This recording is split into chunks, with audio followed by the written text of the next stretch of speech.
Hello, everybody. I'm Andy Agathangelo, the founder of the Transparency Task Force. Very pleased that today we're looking at the book by John Lukomnik and James Hawley, Investing That Matters, Moving Beyond Modern Portfolio Theory. We have a few people with us. We'll have a few others who'll be joining us shortly, I'm sure. And what we'll do to kick things off is go through some introductions, and then we'll be passing over to John to start talking to us about the book.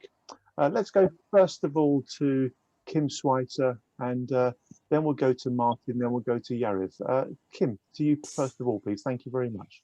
Hi, good evening, Andy and everyone. I'm Kim Sweiter. I am an ambassador and volunteer for Transparency Task Force and founder of Time for Change London. Thank you very much indeed, Kim. Let's go to Martin Rich. Lovely to see you, Martin. Please do introduce yourself. Thank you. Hi, Andy. Hi, everybody. Lovely to be here. I'm Martin Rich, co-founder and executive director of Future Fit Foundation, UK-based non-profit focused on what does true sustainability mean for businesses and investors. And as an ex-banker, I've spent an awful lot of time thinking about portfolio theory, how we move from two-dimensional to three-dimensional investing. So I'm super excited to hear what you guys have got to say on this topic this evening. Thank you very much indeed, Martin. We're a big fan. TTF is a big fan of Future Fit Foundation. Martin's system thinking work really does resonate very strongly with the underlying purpose of the TTF. We're going to go to Yariv and Carl, who I'd like to, if they can, please, make themselves visible rather than just being voices. So Yariv and Carl, please do turn on your videos if you can. Yariv, please take an opportunity to introduce yourself. Thank you very much.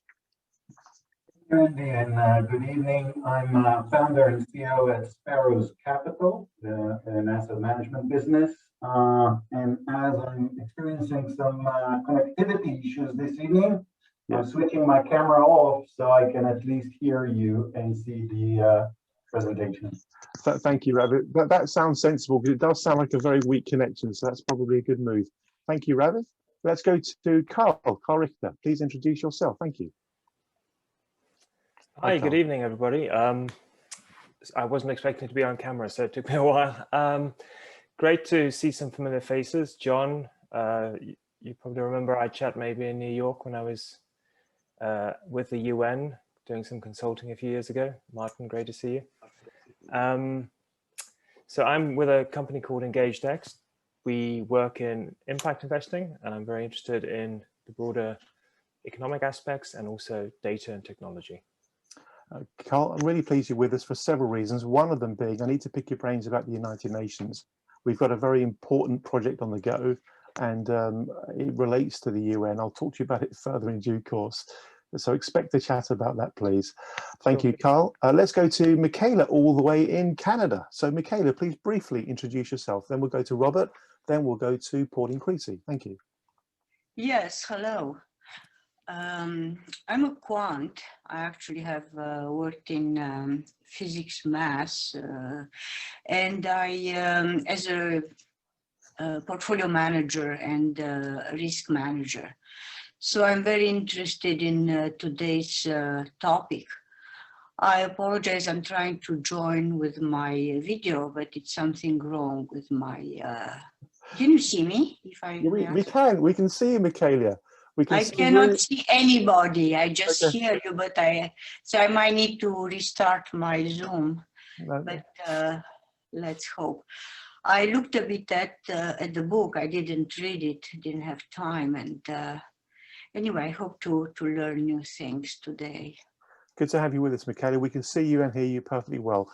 Mr. Robert Delner, I know this topic is right up your street, so please do introduce yourself. Thank you very much. Thanks, Andy. So I'm Robert Delner. I've been working pretty much all my career in investments, and over the last 5 years been developing something which we now call, or I call now, integral impact investments, integrating the four worlds. And I've also written a book about that called I3, Integral Impact Investments, and I teach at a couple of universities, master's level impact investments, and currently developing additional programs in and around ESG and beyond. So I think that's enough. That's very good. Thank you very much indeed, Robert. And let's now go to who I think is Pauline Creasy. I say that because Pauline came on as Tosh, but I've got to recognise that Tosh is Pauline. Pauline, we can see an outline of you. If you can get a bit of light in front of you, that would be much better. Beautiful, lovely. Thank you. Pauline, please introduce yourself. Thank you very much. Yeah, hi. I'm Pauline Creasy. I'm an economist by background, and so I'm very interested in hearing more about the book and your research. I went to the London School of Economics and still keep in contact with them. I've actually worked in the aerospace sector most of my career.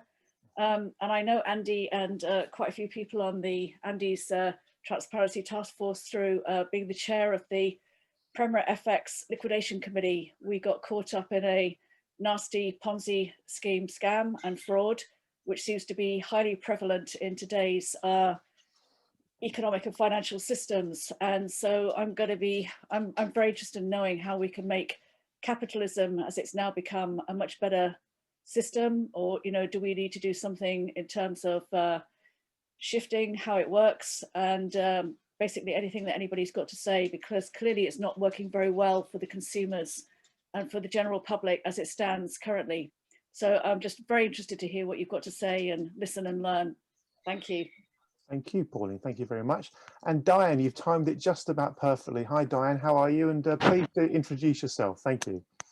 Hello, Diane Wheats from Ashley Financial Planning in Cheltenham. Thank you very much. Very succinct. Okay.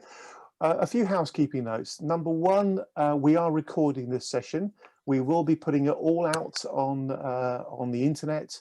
That way it can reach a broader audience. We have many members who won't have had a chance to see the real live thing tonight, but they can watch it on catch-up TV, so to speak, on TTF TV, our own YouTube channel. So please only say things you're happy for the whole world to hear. That's a really important point. Number two, please do take the opportunity to use this as a very good networking opportunity.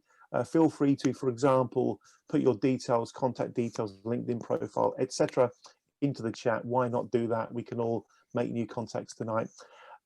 Because there's a chance people will be seeing this video after it's recorded who won't have a clue about the Transparency Task Force, I'll take a brief moment or two to explain what we are. So the Transparency Task Force is a certified social enterprise. That means we exist to make an impact, not to make profit. We have a very clearly defined mission, and our mission is to promote the ongoing reform of the financial services sector so that it serves society better. And we go about our business primarily with the idea of bringing people together, bringing like-minded people together so they can share ideas and build consensus on what needs to change in the system. We do this in many ways, including, for example, through running our many symposia, and also our rather exciting film club events. They're turning out to be a real hit, and even more effective are these film club meetings that we have typically once a month. When we run a book club session like today's event, we look for authors who are talking our kind of language and might be able to help take the thought leadership one or two or more steps further forward. And in that context, I'm particularly pleased that we have John Lukomnik with us this evening, one of the authors of Investing That Matters, Moving Beyond Modern Portfolio Theory. The TTF has got to know John very well over the last 4, maybe 5 years, since the work that he's been involved with in the cost transparency space. So when we became aware that John's book was going to be published around now, it seemed like an absolute no-brainer that we should take the opportunity to invite John to come to one of these sessions and invite him to tell us all about the book and the important message that it carries. So John, if you're happy to, please kick off with an introduction to yourself and the book. I think we've kind of organized maybe 25 minutes, half an hour if you wish, presenting, but make that as interactive as you can, of course. We've got a nice cozy group here, and then there'll be plenty of time afterwards for further discussion and debate. Mr. John Lukomnik, thank you very much for being with us. Over to you. Sure. Thanks very much. Okay. First off, thanks everyone for coming. You all have backgrounds that I think this will be a bit, I'm whipping through an academic book in 20 minutes. Clearly, we will hit the high points, but parts will be left out, and I'll look forward to dealing with any questions. So this isn't a modest book. Our intentions are only to redefine what investing is and how it's been done. And to do that, we take on a Nobel Prize winning, well, I would say Nobel Prize winning theory, but a theory by a Nobel Prize winning economist, challenge things like efficient market hypothesis, random walk theory, and economically rational human beings, and try to redefine actually what investing is.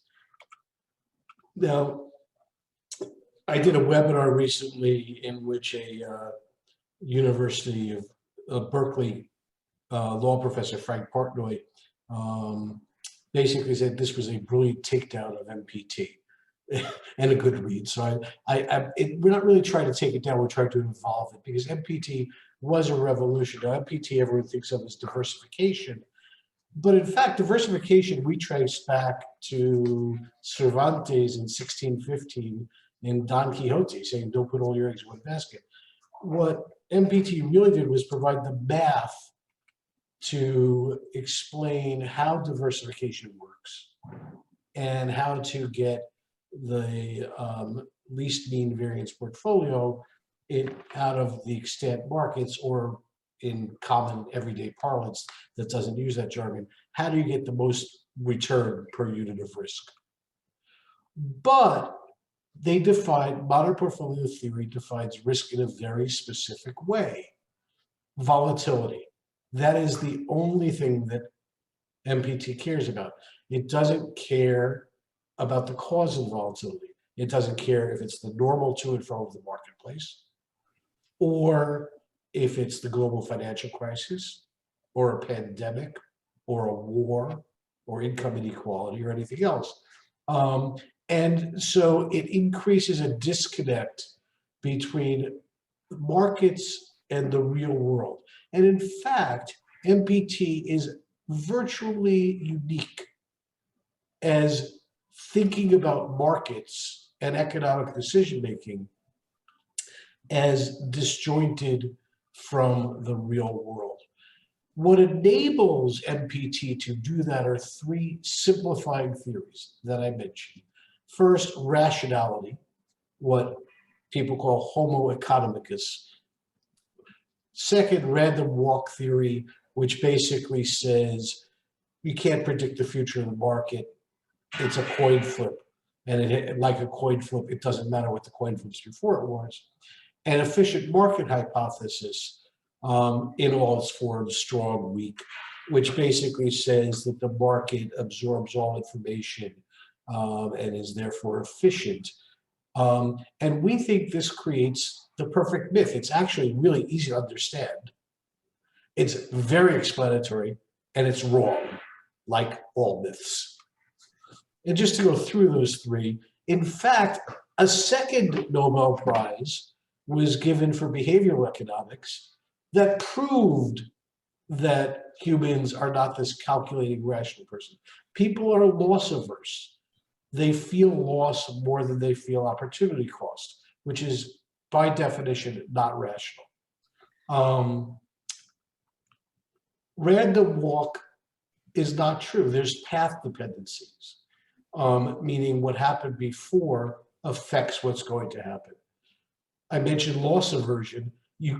That depends on what you had. So by definition, you're anchoring to the past. There's contagion. We all remember the global financial crisis, emerging market crises. Basically, people sell what is liquid to preserve what has been marked out in price, but they can't sell. That creates a very predictable set of contagions in the financial market. And things are path dependent. There's momentum strategies that work. And the one that drives me crazy is efficient market hypothesis. Now, efficient market hypothesis has been widely criticized. Information is not efficient. It assumes everyone's a price taker, not a price maker. That if there were really efficient markets, why do banks have arbitrage desks? They should be out of business virtually instantaneously. If markets were really efficient, and indeed some radical sort of right economists suggest this, there's no need for insider trading laws, because that information would be instantly absorbed. There's no such thing as insider information. Moreover, if information flows, information flow in and of itself is not enough. Information has to lead to knowledge, knowledge to comprehension, and comprehension to action in the marketplace. So of all the myths that surround MPT, and when I say MPT from here on, I'm going to talk about it sort of like the MPT tradition, which technically these are not part of Markowitz's MPT, but they enable it. So of all the myths around the MPT tradition, this is the one that seems to still engender loyalty, and for the life of me, I can't figure out why. But what all three of these do is they assume away any links to the real world. You don't have to worry about how information is absorbed. You don't have to worry about what happened before. You don't have to worry about if people are feeling loss or not. MPT becomes hermetically sealed math, right? All of your capital market assumptions, expected risk, expected return, expected correlations. So it becomes very self-referential. What MPT does brilliantly is it focuses, as I said, on extracting the returns from the extant market, from the opportunity set that someone is given. Now, that is different than the reason people invest. People invest with real-world liabilities. I want to pay for retirement. I want to pay for university. I apologize, this slide was written for an American audience, and so it says college. I want to pay for a vacation. I have day-to-day needs. I want to buy a house. I want to buy a vacation cottage, whatever it is. And so, in fact, let's complete it. Why should we measure ourselves against the real world, either in terms of financial returns or impact or anything else? Let's just create our own benchmarks so that we can be entirely self-contained. So if the FTSE's down 10 and your portfolio manager is down 8, the portfolio manager's outperformed, right? They're a star, but you only have 92 pence on the pound, right? And so it's just a very simple example of how self-referential the investing world has become. Now, one of the reasons for this and why it's so important is what we call the MPT paradox. MPT says that markets affect your investment. Systematic risk, non-diversifiable risk affects your investment, but you can't affect the overall market. But we know that systematic risk, how markets move generally, affects 75 to 94% of your return, depending on if you're reading Ibbotson or Brinson or whichever academic study. So effectively what MPT says, you can focus on what matters least. You can seek alpha, or you can accept beta.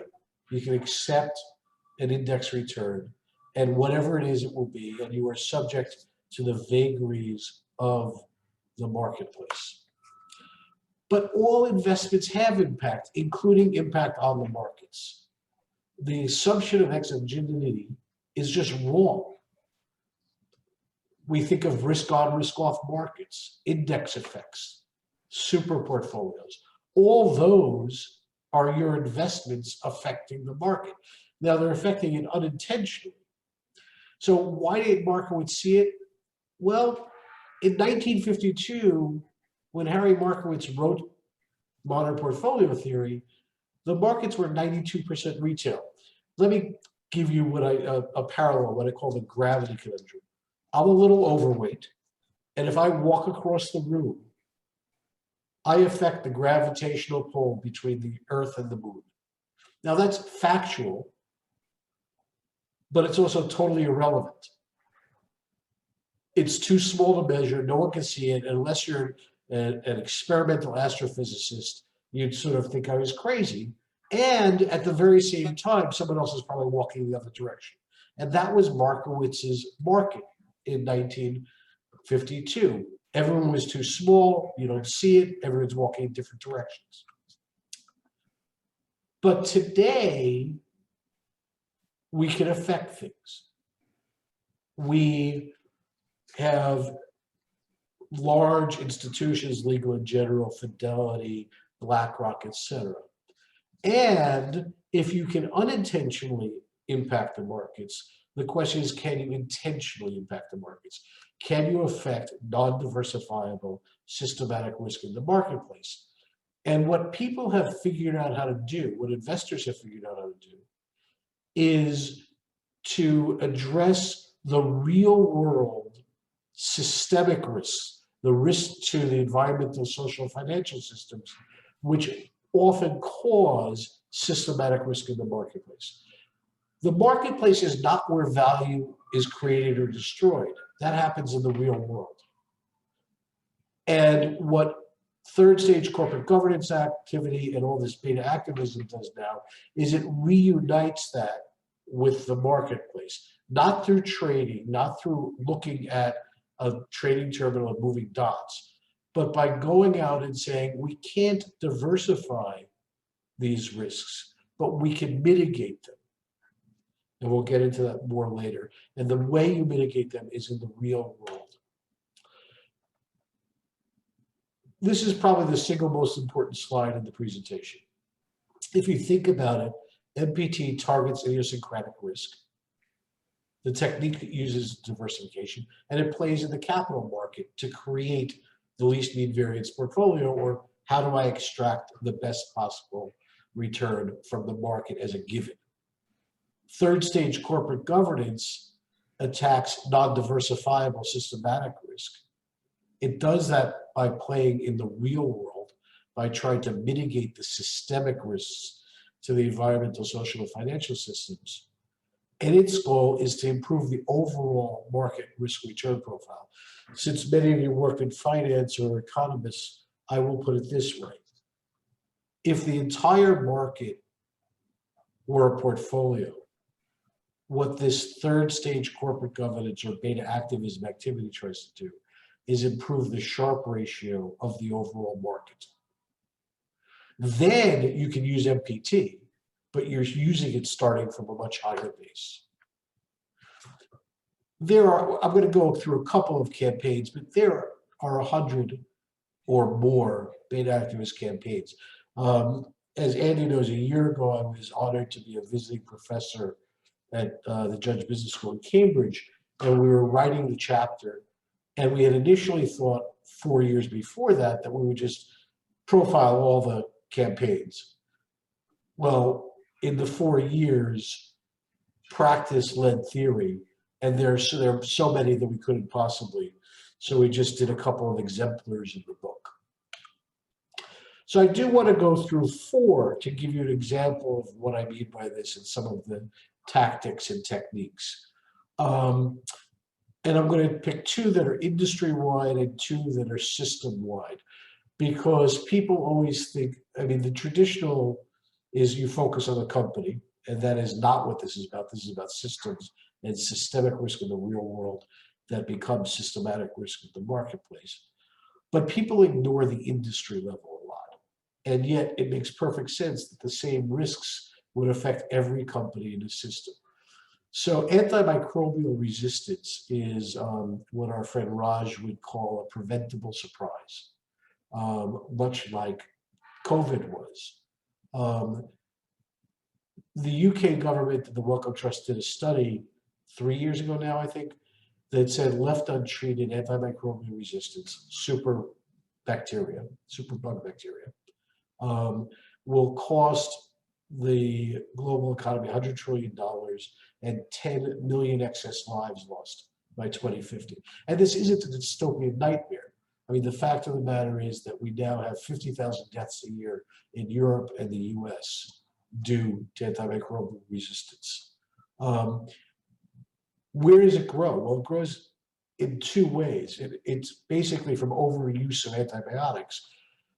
Nordea went to where the antibiotics are manufactured in India and found antibacterial runoff, effluent in the groundwater, which was the perfect breeding ground for these superbugs.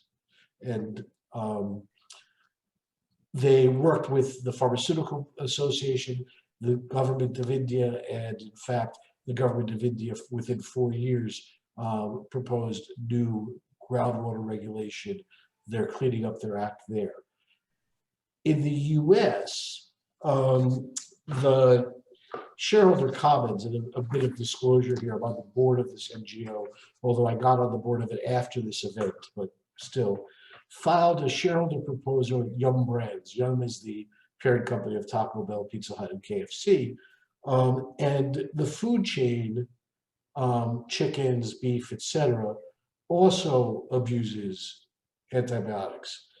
And so they filed a resolution and came to a negotiated settlement with Yum Brands. And what was interesting is it wasn't just about Yum Brands. It was focusing on these systemic issues. Yum agreed to incorporate a study of the system-wide costs of antimicrobial resistance. It agreed to disclose its findings as to how antibiotic use in animal husbandry threatens global health. It agreed to discuss an optimal global scenario for the entire food industry. So the goal here was to affect the systems, not just the individual company. Let me talk about gender diversity, at least partially because I love this picture of Fearless Girl with her arms akimbo and challenging everyone in front of her near the New York Stock Exchange. So Fearless Girl was actually commissioned by State Street Global Advisors as part of its campaign for diversity. They intervened with close to 1,500 global companies that had all male boards at the time. This was 2017, if I remember correctly. More than half of them have added female directors. Now, gender diversity, it's not just State Street. Gender diversity has been a large issue for many people. The 30% Coalition was founded in 2011 to advocate for gender diversity. It has investors with $6 trillion in assets under management as part of the coalition. Legal in General votes against the boards of all large UK companies that have less than 25% gender diversity on the boards, and many other management firms, asset management firms have similar policies. Even Goldman Sachs, which has been faulted for lots of things, gets it.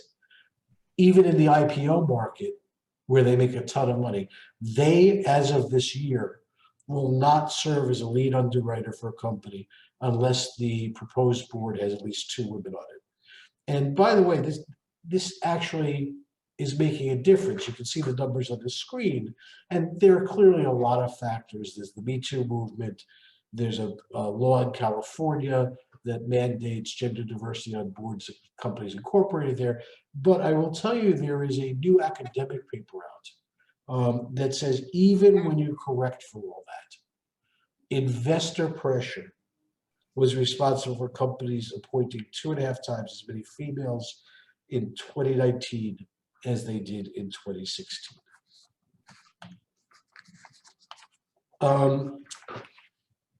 We think of mining as a sort of 19th century, 20th century thing, but if you have one of these, if you have a cell phone, if you have a car, whether gasoline or electric, you need mined materials. And unfortunately, many mines are in remote areas, often emerging countries, often near indigenous populations. And there is a history of mining tailing collapses. Many of you may remember the Brazil collapse that killed 259 people.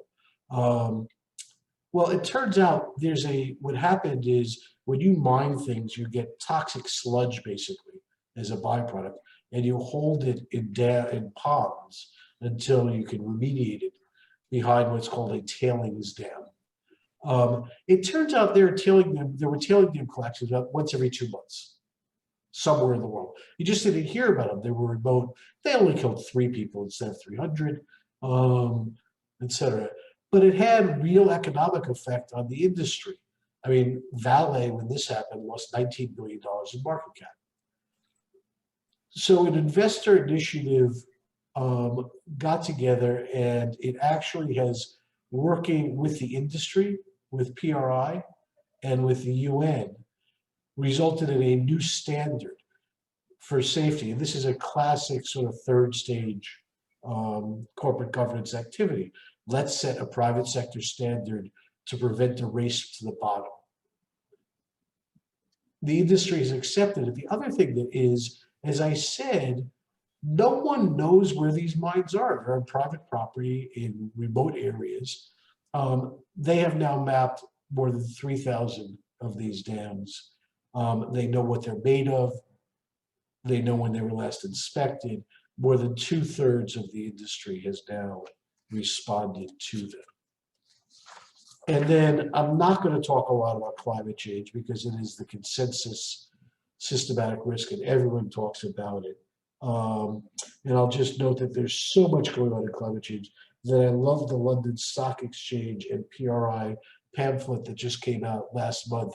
The very first page said, and I quote, "For the majority of institutional investors around the world, the number of initiatives in the market can be a source of confusion." That is how much is going on in climate change right now. We can talk about BlackRock and what people think of it if you want in the Q&A. But what I will say is that the tactics that BlackRock is using, asking firms to report according to TCFD and SASB is private sector standard setting, lobbying governments is polity, doing announcing their votes in advance is investor and stakeholder education. And I've only touched on a few of the systems, the few of these campaigns. Domini, which is a small SRI firm here in New York, is leading a global charge against deforestation. The governance of technology is an emerging focus. Federated Hermes is focused on the uses and misuses of artificial intelligence. There are scores of people focused on human capital management issues.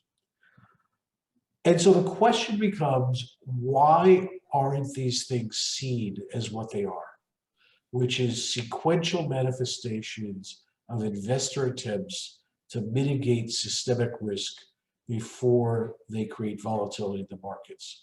And I think there are 2 reasons. One, we've all been trained on MPT. I've had regulators say to me, we want real investors, people who trade.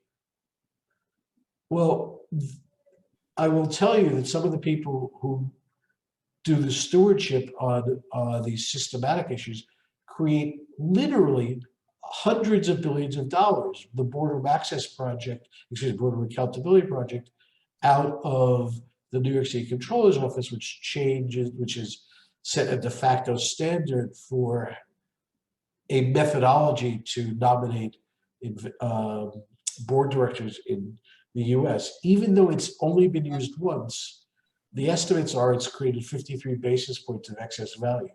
You multiply that out across the marketplace, and that's more than $100 billion in excess value. And yet, somehow these aren't seen as real. These are not seen as part of investing. And that's what we mean by we're going to change what investing means. It's not just playing on your Bloomberg and moving dots. The second aspect is to be a material risk to the marketplace. You have to be big and you have to be powerful. And so in all likelihood, these are newsworthy: climate change, gender diversity, income inequality, racial justice. And so it is easy for people who want to be wed, either not have investors weigh in on this or are actually in good faith, wed to the idea of modern portfolio theory is the only way to think about these things, can disparage them as political, and yet they're not. They are literally ways to deal with the MPT paradox. So what are the economics of this? We estimate that the actions already taken have added 2 to 5% to public market asset values. When we wrote the book, public markets were estimated at about 100 trillion globally, so the math there is really easy. And it is true that it is non-differentiated for asset management firms. There's a free rider issue, and we can talk about that. I don't think it's major, but I would be foolish not to acknowledge it. But still, it actually helps asset management firms because everyone has asset-based fees. So it's a 2 to 5% revenue boost for asset management firms. And it's a real boost for real investors. Whether it's differentiated between BlackRock versus State Street versus Legal & General versus Hermes is irrelevant. If you are invested, you have benefited. But I will quote another Transparency Task Force ambassador. That's not really the point. Activism ensures accountability. And if we don't use it, capital markets fail, or as corporate governance pioneer Bob Monks once said, capitalism without owners will certainly fail. And with that, I hope we have left lots of time for questions, because it's supposed to be a book talk, not a lecture. And let's have at it. And I will try and stop my screen sharing now. Yes, okay, I can do that. Wow, John, thank you very much indeed. What an interesting set of ideas. Wonderful, absolutely wonderful. Now, just before we kick off into the Q&A, I think we've had a new joiner join us. Laurie, you're with us. Can you please introduce yourself? You've just missed John's talk, but you've timed it perfectly to join in the conversation. Laurie, to you. Thank you very much. A brief intro, sure, and deepest apologies. I just couldn't extricate myself from something, so I was really so anxious to be on time, and I was not. I'm Laurie Spengler. I run a company called Courageous Capital Advisors. I think of me as kind of on the sell side of putting investable opportunities, focus on deep impact and bringing them into the market. So I focus on structuring, transaction structuring.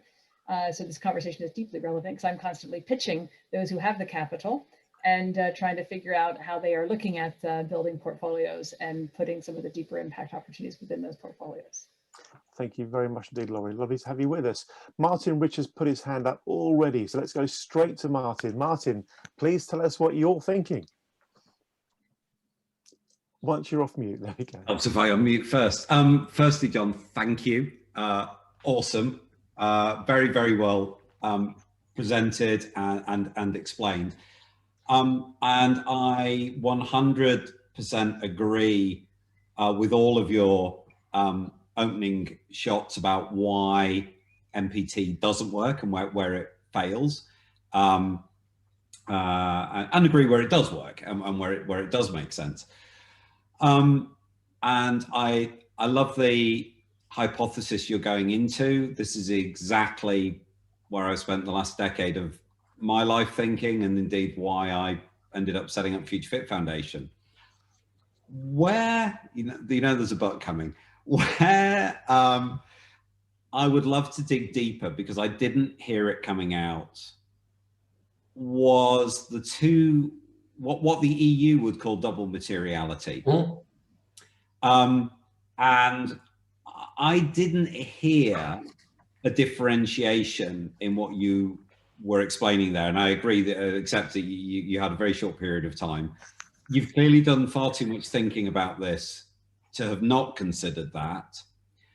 But I would say that as long as the financial markets continue to consider financial materiality only, which is, for example, what SASB does, as good and as helpful as that is basically embedding ESG materiality risks into your investment activities. Ergo, you are trying to de-risk or maximize opportunity in your portfolio for ESG issues. That will not, however, save us from the impending climate and social disasters that we are facing. The only thing that will do that is if we also consider the impact of our activities upon the environment and society. That was really a question, but go for it. I don't know if you can see my screen, but that is the EU double materiality diagram in our book. Yeah, I recognize it. Okay. So let me try and put it in financial terms, because I think the EU is 80% of the way there with this concept, but not 100% of the way there. And yes, we have thought about it. And John, just before you dive into your comment, could you please, for the likes of me, just explain double materiality? That's what I'm going to do. Thank you very much.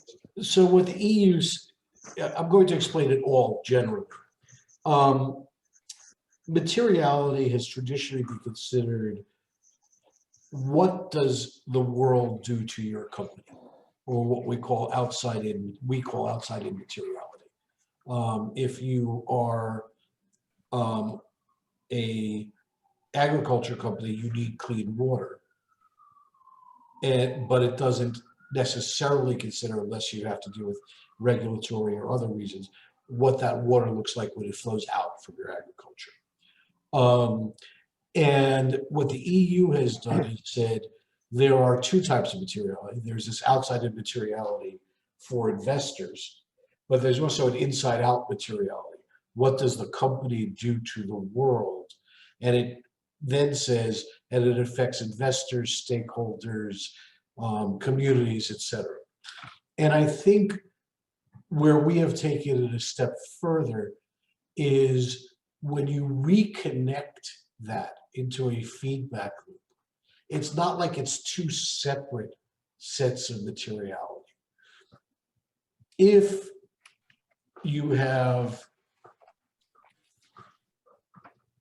by poor underwriting, you create a global financial crisis, it doesn't just affect the people whose mortgages get taken away and everything else. It also affects the systematic risk of the marketplace. And so in effect, and there's a part of the book that we talk about 5 economists going back, Adam Smith, Karl Marx, Oliver Williamson, Roald Coase, and Milton Friedman. And they all, even Milton Friedman admits that there are feedback loops between economic decision-making and real world activity. And that is the part that the EU misses. So we're a big supporter of double materiality because I think it captures the outside in and inside out, but it doesn't then go the step further to say, and in fact, double materiality becomes singular when you understand that all this keeps affecting each other. So I hope that answers your question.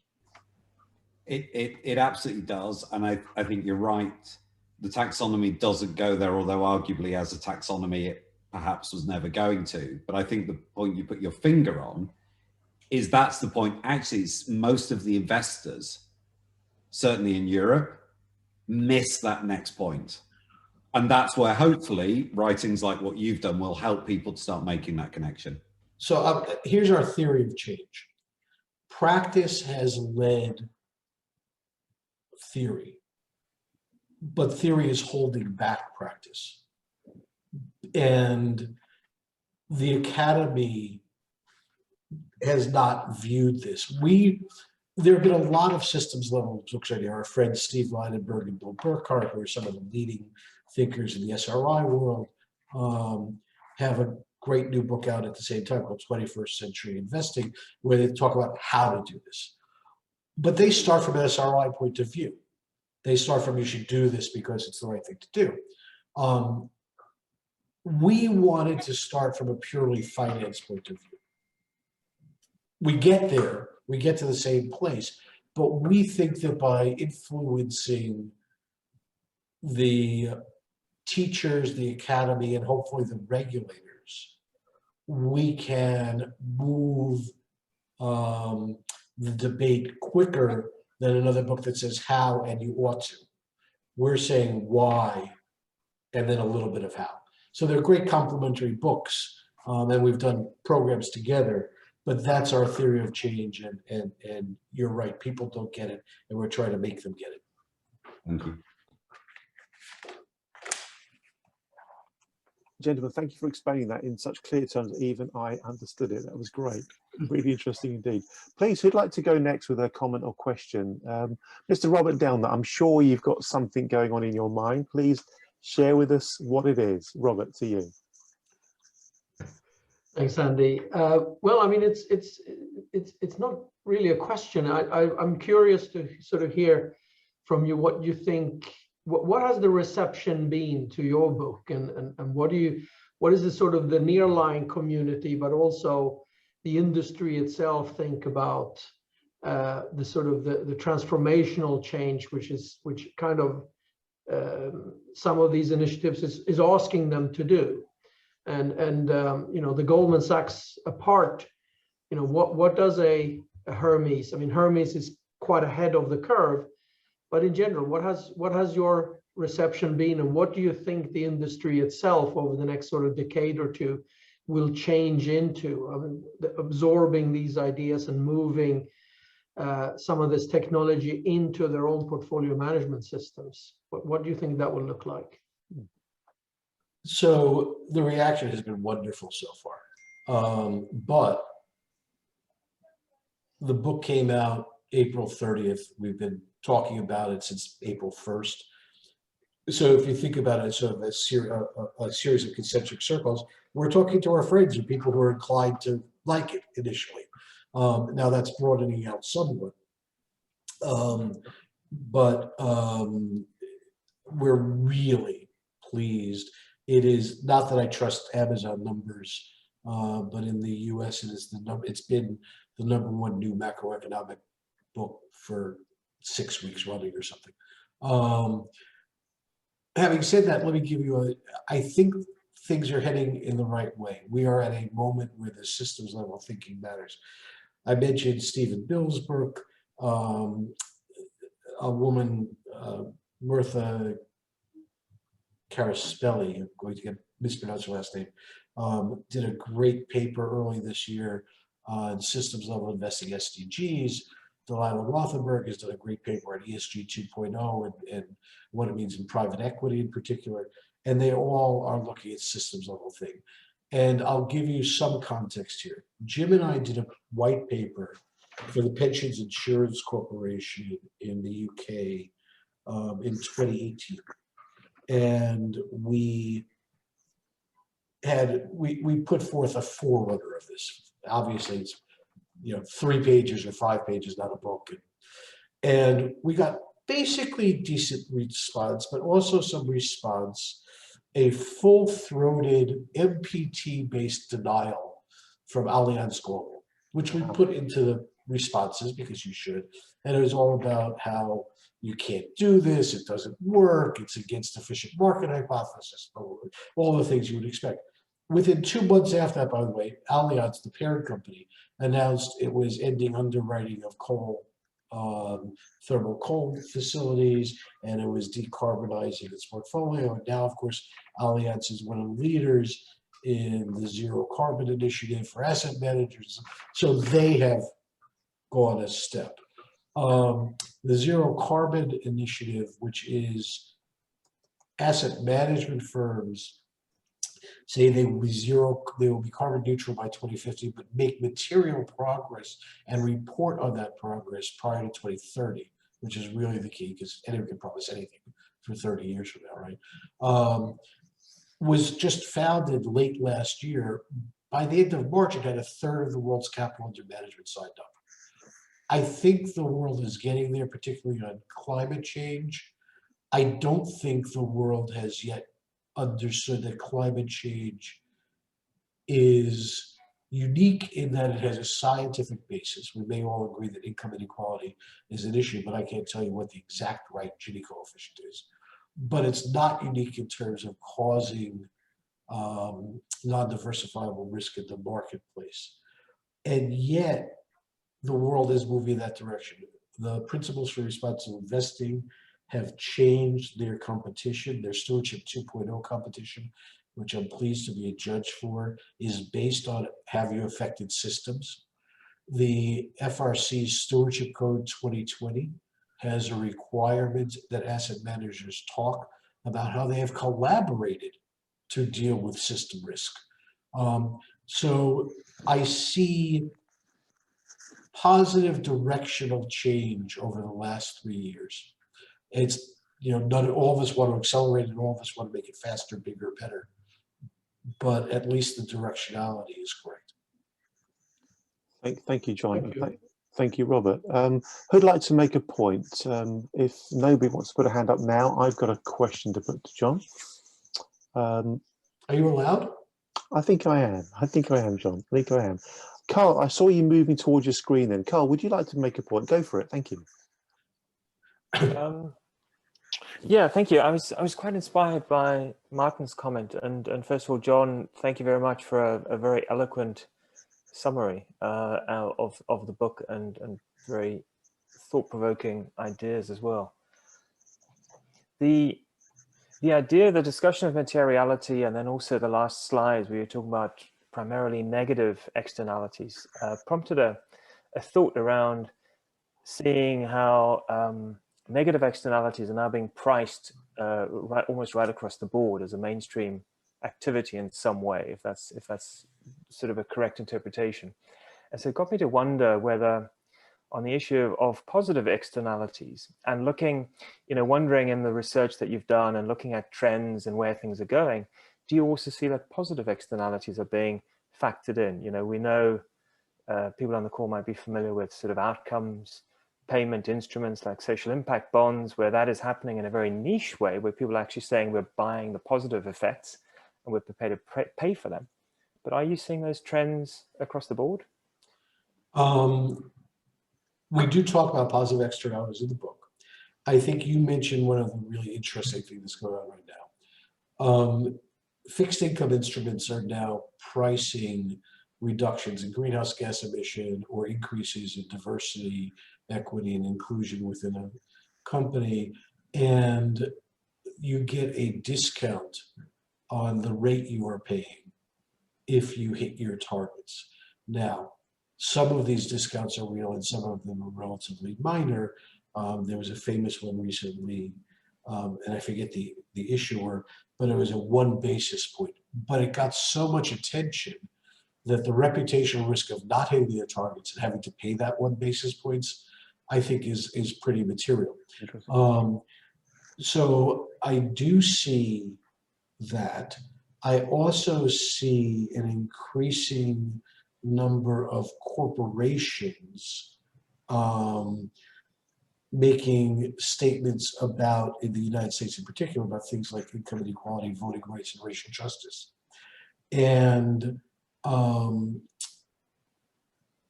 I see investors, institutional asset managers, I should say, increasingly competing for mandates around doing these issues well.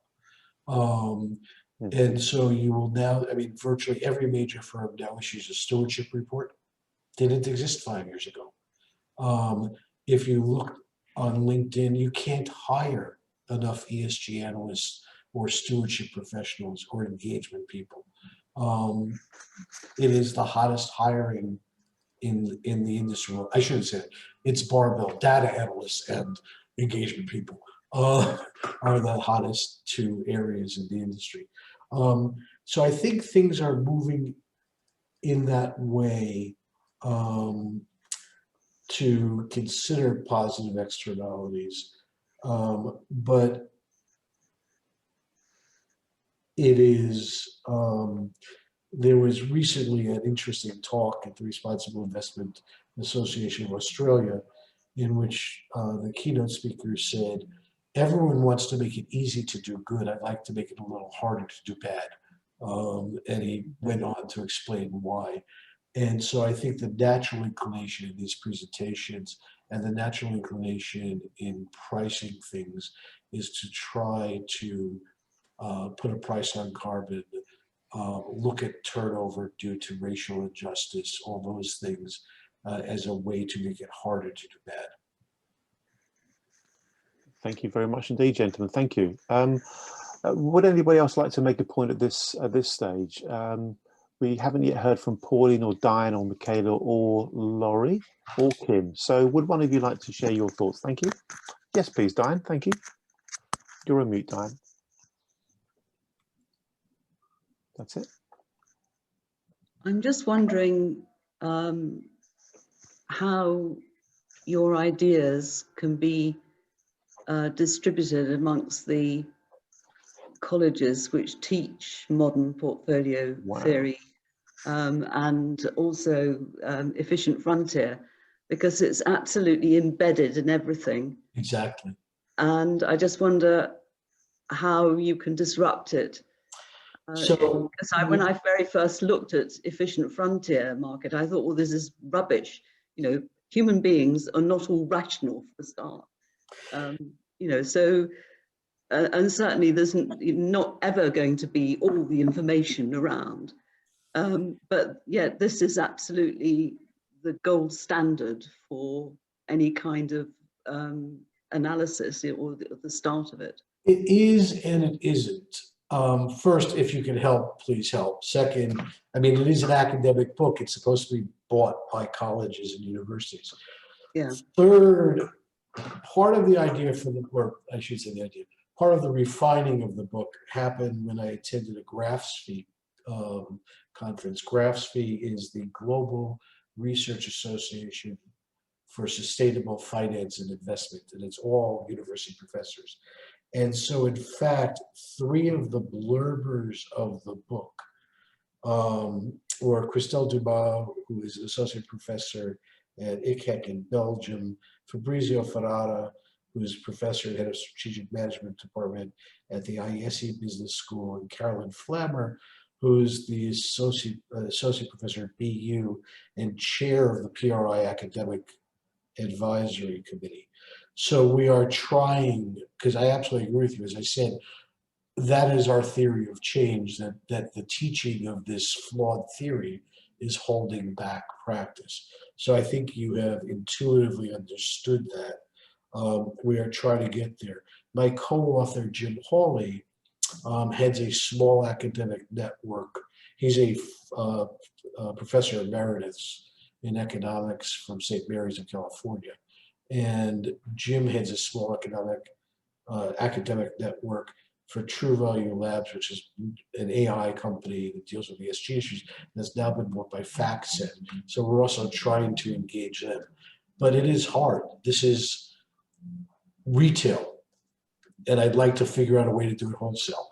So if any of you on this call could act as force multipliers in that effort, please, thank you. Very, very good point. Thank you, Diane. Thank you, John. Let's go to Kim. Kim, your thoughts, please. I appreciate this is not an area of expertise for you, so I'm even more interested in getting your thoughts about the importance of kind of throwing away what looks like a very outdated and perhaps even obsolete model. Kim, your thoughts, please. Thank you. Well, I unfortunately did not get a chance to read the book before the presentation, but I am all about throwing away outdated models that do not work. So I really support this wholeheartedly, and I wish I would be able to help you more in terms of trying to get the right models being taught at work, because, you know, as we've discussed a lot in Transparency Task Force, is it starts with education. So, you know, all the best in getting the changes necessary, because it is really important. Thank you. Thank you. Can I just want to mention one thing. We're not throwing away diversification. We're just saying diversification only works for a limited set of risks. If your purpose is to create an optimal risk-adjusted return portfolio, it should be a total risk-return adjusted portfolio, not a relative risk-adjusted return portfolio. In terms of helping, I will make a shameless plug here, if I may. Anyone who's read the book, please post a review wherever you bought it, Amazon or Bookshop or whatever. And if you want to post on social media, that maybe with a link or something, that is wonderful. So thank you. Very good. Thank you very much. Let's go to Michaela and then to Laurie. Michaela, your thoughts, please. Yes, I remember back in the days that I did try to build some software for portfolio optimization. Actually, I'm sure that the asset management firms or hedge funds that use this, the MPT. So my question would be, how would you modify that software, continue using that, start from scratch, use something else, maybe, I don't know, AI, machine learning. So how do you see this, the implementation? It is a great question and one that I only have a partial answer to. As you know, the software around, I used to run the New York City pension funds. We did lots of stochastic modeling of efficient frontiers for asset allocation, asset liability matching, and other things. What that didn't take into account was what do our investments do over time to the market, right? You had an expected return that wasn't dynamic based on what you thought. You may do it again in 3 years or 5 years, but it wasn't dynamic. I think there are a couple of things. First, as I said, we're trying to redefine investing. It's not just the securities you buy, the portfolios you make, or the asset allocation you choose. It is also all these other activities. So those work, they're orthogonal to MPT. You can still do all the modeling, but you can take these actions to try to improve the market overall without any impact. We can get into a discussion of divestiture or exclusions, which is the one thing that does have, but I'd rather focus on positive intermediation. So do you invest in clean tech funds? How do you pick your managers? If you're picking outside managers, do you pick managers which have a stewardship department, which have demonstrated a commitment to, in the first instance, do no harm to the systems? And so in some ways, my answer is keep using those tools, but add a set of qualitative reviews above them or below them, depending on how you want to think about that, and work on that. The second thing I would say is what you choose to model with those tools matters. There are more indices, which is what you use to model an asset allocation, right, than there are securities in the world. Which is a pretty amazing thought. Really? So there's no reason that you have to, in the US, model the S&P 500 or the Russell. You can manage a low carbon version of it. You can manage a non-capitalization weighted version of it. You can exclude multiple share class companies from it. And so it's not so much changing the tools as using them more intelligently and then adding these qualitative screens above it. That's only a partially satisfying answer to me, but it's quite honestly, it's the best I've got. Thank you for your candor. That's lovely. Let's go to Laurie. Laurie, thank you. Oh, thank you. And of course, I'm the bad student here because I showed up late and didn't read the book, so I'm the bad student. But hopefully I will, and hopefully I'll get the deck. So we're discussing exit velocity from baseball bats, and go ahead. Your last comment, just to make a kind of a double click on that, I think you're so right. It's repurposing some of the existing tools, but for better outcomes and better results. But also, I think this question of what does good look like and the reference points we use, which are continuing to embed some of the tools. So there's a rigidity and a kind of a reinforcing how we're here. But my question is slightly different. My question is, apart from the academic direct world, are there other pockets of allies that you see as folks we should be either already people who are in the slipstream of this. So for example, I don't know, around the standard setting initiatives and the tables there, coming at it from a slightly different point of view, but ultimately trying to create aligned momentum. So, and because as a practitioner, I'm not directly in the academic world, except for dealing with someone like a George Seraphim who's working at impact weighted accounts. So initiatives like that, who are the allies you identify or communities that we should be having on our radar? Oh God, there are tons. I live in the United States. I've done a presentation to, it's large institutional investors. Let's start there. I've already done something like 6 webinars. There were 90 people on a webinar yesterday, including the head of policy for the AFL-CIO, someone from Vanguard. So people are starting to pay attention. I did a private discussion with 7 Democratic state treasurers, which in the United States are the people who generally have some influence. They're generally part of a board, but have some influence over state pension funds. I have a private call scheduled with the Global Impact Network. Anyway, it's CalPERS, CalSTRS, Norges Bank, AB Funded. It's basically the big global investors who care about this. So clearly SIF, the impact investing, the social investment forum, impact investing, but also I think the pension fund community is a natural ally, because if you are a large universal owner, this makes a lot of sense to you. And it's not an accident. My co-author is the person who basically put universal ownership on the map with his book 20 or 30 years ago. And so I think that large asset owners are a natural ally. And then among asset managers, it's variable.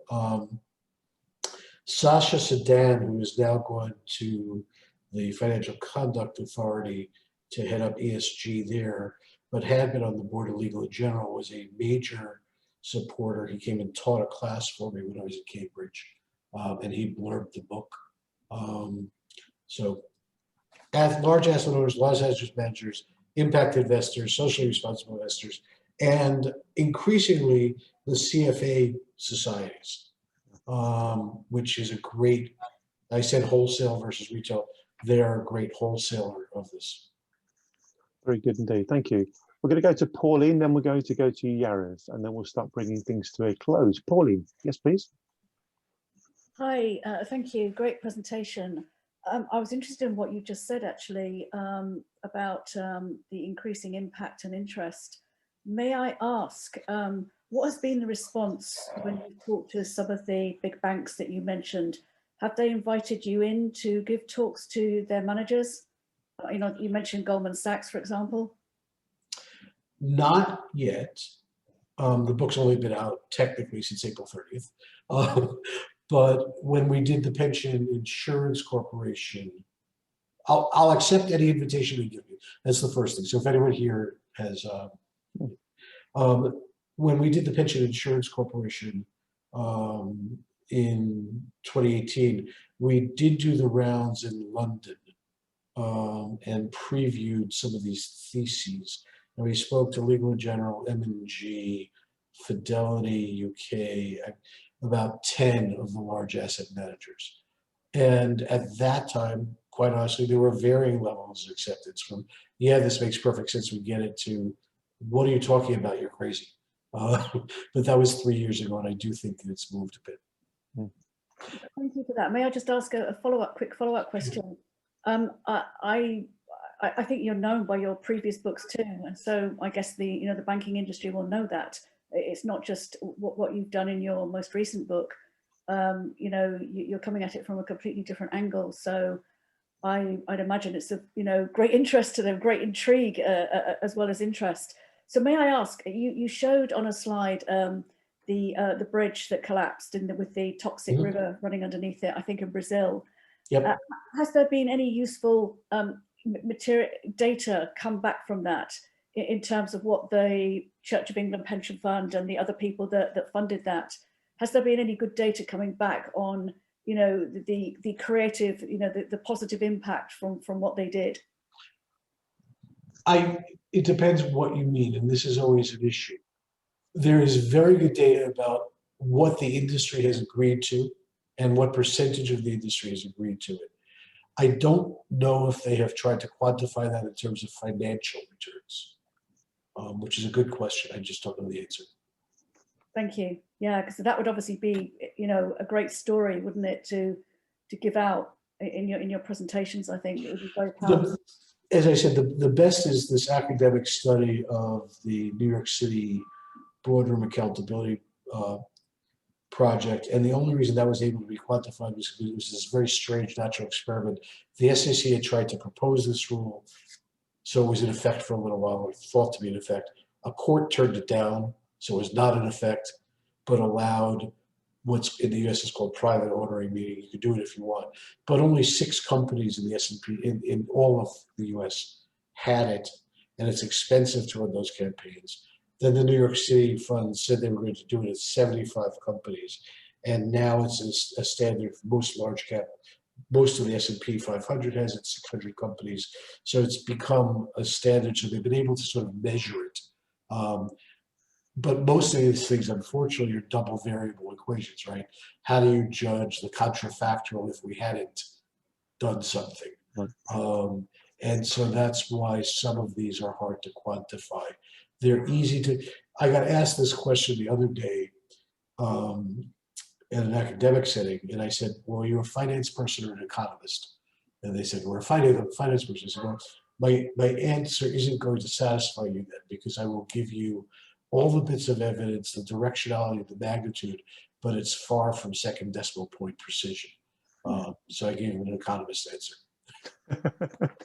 From one economist to another. Thank you very much. Yariv, please do take yourself off mute and share with us your thoughts. Thank you. Thank you, Andy, and thank you, John, for the presentation. I think it's providing a lot of food for thought. I am keen to hear your thoughts regarding greenwashing. Regarding, I'm sorry? Greenwashing. Greenwashing. It exists. I mean, you know, what do you want me to tell you? So Chris Ailman, who's the CIO at CalSTRS, and Jack Ennis, who's the CEO, who's about to retire, are what I would call professional friends. We get along. I've been invited to address CalSTRS strategic retreat a couple of years ago around these issues and some other things. And Chris was telling me the story that CalSTRS has changed its benchmark to a low carbon benchmark, and they were seeking outside managers who had a strong ESG presence. I forget the asset class, honestly. He told me that they had 200 responses, and it took less than 10 minutes each to eliminate 180 of the 200 as being total fluff. So the fact that greenwashing exists doesn't mean that substantive work, that those 20 that they didn't eliminate, exist. But you know, you'd have to be wearing very heavily rose-colored glasses to think that greenwashing doesn't exist. Thank you very much indeed, John, and thank you, Yariv, for that point. I'm gonna put a question to you, John, which is coming at things from a different perspective, in the sense that you've done a lot of work around the purpose of the asset management industry and purposefulness and so on. Do you think we'll really get where we want to get to, and without kind of redefining what the purpose of an organization is? If we could somehow move away from that Friedmanite mindset that organizations have around the world, and somehow get organizations and companies and corporates to embrace the idea that there's a lot more that's much more important than just maximizing profit in the short term. Is purposefulness a big part of the solution? And if so, what can be done about that from an investment point of view? The answer is yes. Look, I am a capitalist. what we say about this is that saying that making money is the purpose of asset management is a little like saying breathing is the purpose of life. If you don't make money, you're not in business, you can't manage money. You need to make money. There's nothing wrong with that. And if you don't breathe, you're not alive. But let's not confuse an essential input into purpose. I think, as I said, we're having a moment where things are shifting. You're sitting there in London, Alex Edmonds' book, Growing the Pie. Alex is an LBS, London Business School professor, fairly well known for those of you who don't know him. He argues that true sustainability is creating socially useful goods and services, and that profit is a subset of, or a byproduct of doing that. And I think that's a pretty good argument. I think people the entire argument over stakeholder, which would be a whole nother book discussion, Andy, so I don't want to get into it, versus share owner primacy is an interesting one. I actually think it's a false dichotomy. But if you are going to set it up as purpose is maximizing short-term profitability versus purpose is a sustainable long-term business, yes, you need to change that. I don't think there are many companies which would admit at this point that they want to be rapacious, externalize all their costs, and society be damned. That would be I think in today's world that doesn't fly. And I would remind you that even Milton Friedman, the end of that famous statement saying that the purpose of a corporation is to maximize profit, the end of that statement is within the rules of the game. And the rules of the, and we talk about it in the book, the rules of the game change as people's values become recognized, therefore become material, therefore contribute to value. Moreover, Friedman was writing from the point of view of a corporation. Quite honestly, I think a very simplistic view of a corporation, but a corporation. And we're writing from the point of view of investors. And so it is also, if you accept Friedman's doctrine there, that it is also a view of investors to be able to influence corporate thinking in this way, because that's part of the rules of our game. And so I will turn around and use Milton Friedman against those who would say that's what Friedman stood for. Thank you very much indeed, John. I want to check in with Martin, because I think he might have wanted to say something at this point as well. Martin? I did. I'm just very conscious of time. I just wanted, again, I agree with all of that. I wanted to pick up a little bit on the greenwashing side of things, but ask a positive question to John, which is, I fundamentally believe we are in the midst of an enormous ESG bubble. The upside of that is that the world is demonstrating that it wants to do something meaningful with its capital. That's a good thing. The downside of which is most ESG investing is BS if you view it from the perspective of wanting to make the world a better place and actually create a truly sustainable future for all of us. I cite the Barclays 2020 report that showed there was next to no difference in holdings between ESG labeled funds and... Can I interrupt you for a second? You can. That may be a valid analysis for Barclays. Again, I think that we've paid way too much. Most holdings, particularly in public equity, are cash flow positive companies in secondary trading markets. I don't know how much it actually divestiture, quiet divestiture actually affects things, although it is a form of standard setting. Now, if you really want to affect them, divest from their commercial paper market, or divest from their fixed income market. Right. But I think that these other activities may matter more, and it's difficult to see. I haven't looked at Barclays, so I have no opinion. But. No, I think, and you're partly beginning to actually answer my question there, which is how do we, all of us, and I mean, I know half the people on this call, I think we all have the same objectives, end objectives in mind here. How do we use your research to help us in our arguments in terms of trying to make the capital markets function ultimately for a truly sustainable world? And we may have slightly varying views on how we're going about doing that.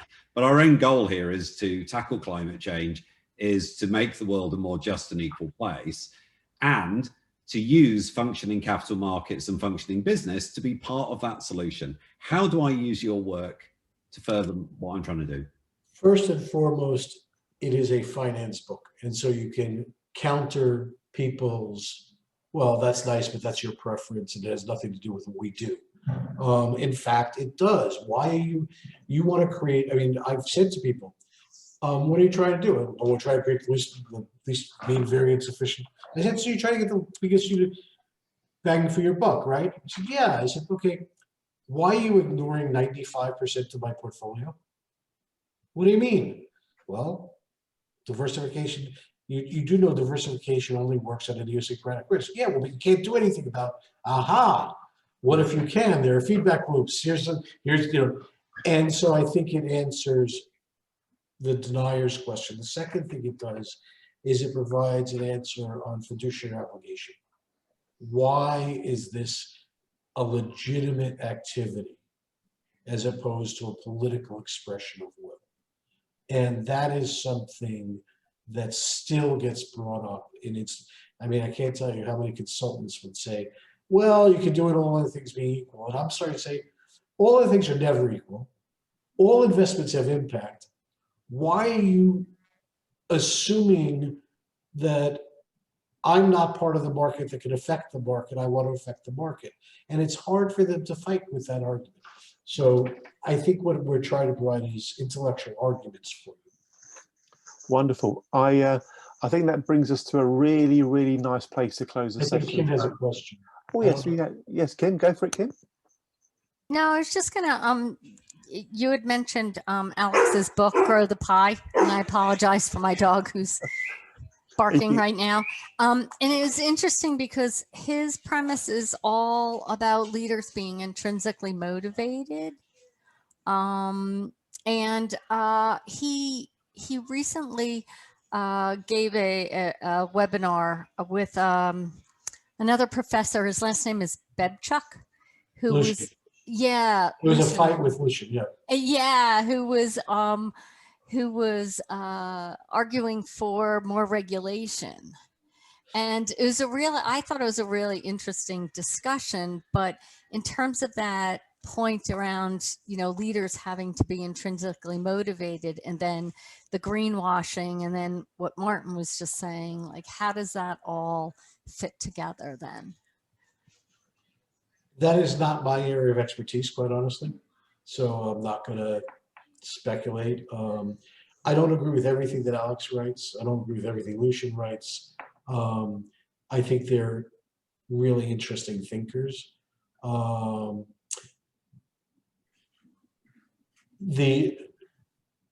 Academics, I'm not an academic, so I'm allowed to say this.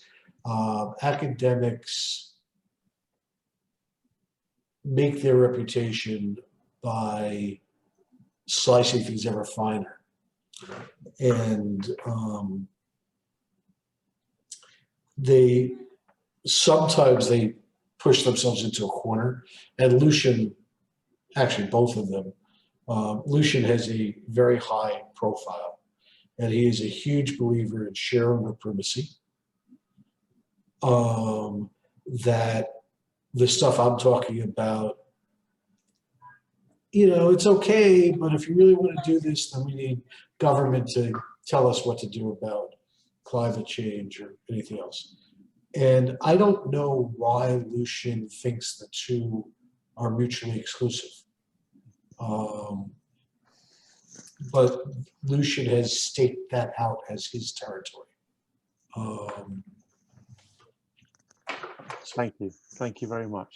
Yep, Okay. thank you.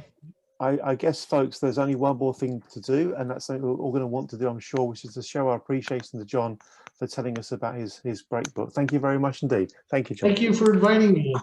You're most welcome. You're most welcome. We'll circulate a note. We'll include a link to where everyone can get the book. One quick plug from me, which is this: on Thursday, July the 15th, we have another book session, Integral Impact Investment by Robert Delner, who was with us earlier on today, 6 p.m. to 8 p.m. UK time. Please email Alexandra if you'd like to know how to get yourself a place for that.